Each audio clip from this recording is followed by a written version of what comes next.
this is actually going to be facing out, just as this as it should be.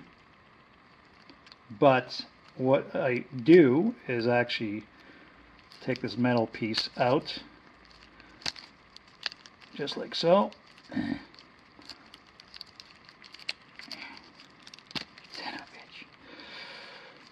This is going to face out. The metal piece is going to pop in here like so.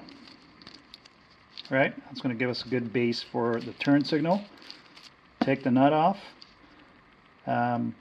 This hole here is going to get drilled out by, I forgot the size of the bit.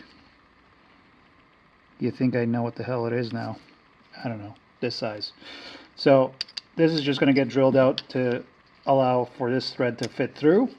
And then the new nut that comes with the turn signal, I just basically jam it in here like so. Yeah. Wind it through. Take this guy through here. Put the nut on so the rubber never physically slides off.